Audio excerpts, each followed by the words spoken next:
Hello, আমি আবারও চলে এসেছি তোমাদের সামনে একটা ছোট্ট মিনি ব্লগ নিয়ে। আজ যাচ্ছি আমরা হেয়ার কাট করতে।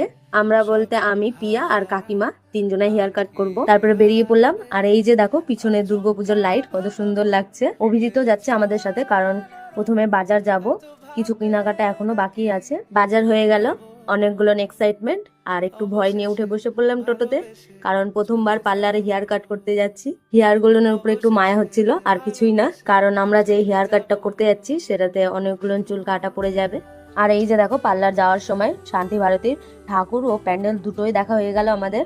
তারপরে চলে আসলাম শুভ্রাদির পার্লার। পার্লারের ভিতরে ঢুকে দেখি একই অবস্থা, এ তো অনেক বড় লাইন হেয়ার কাটে। তারপরে আর কি করব, আমরাও বসে পড়লাম লাইনে। জানি না কতক্ষণে আমাদের সুযোগ আসবে। 1 ঘন্টা ধরে বসে থেকে থেকে আমি আর পিয়া বোরিং হয়ে গেছিলাম, যার কারণে বেরিয়ে পড়লাম দুইজন মিলে রাস্তায়। আর একটু খিদাও পেয়ে গেছিল, সেই জন্য এদিক ওদিক খুঁজে কিছু পাইনি, শেষে আমরা ঘুগনি মুড়ি খেয়েছি। তারপরে আবারও চলে এলাম পার্লারে। এতক্ষণে আমাদের সুযোগ এসেছে। আমাদের দুজনের তো অনেক ভয় লাগছিল যে অনেক চুল হয়তো কাটা পড়ে যাবে, সেই জন্য ফার্স্টে আমরা কাকিমাকেই পাঠিয়েছি। কাকিমার তো হেয়ার কাট হয়ে গেল, আর কাকিমা লেয়ার কাট কেটেছে। এবার পিয়া বসেছে হেয়ার কাটের জন্য। পিয়ার তো হেয়ার কাট হয়ে গেল, এবার আমি বসেছি হেয়ার কাটের জন্য। এদিকে পিয়ার চুল হেয়ার ড্রাই হচ্ছে।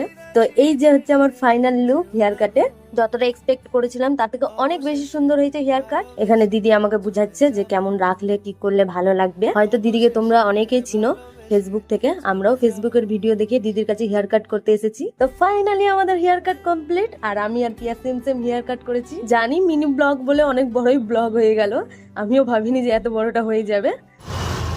নতুন হেয়ার কাট সেই লাগছে।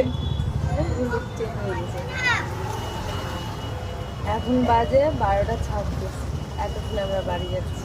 8:30 হয়েছিল, 5 ঘন্টা পর। কিন্তু যাই হোক, হেয়ার কাটটা করে নিয়ে খুশি হয়ে গেছি। টাইম গেছে গেছে কোনো ব্যাপার না, কিন্তু ঠিক আছে।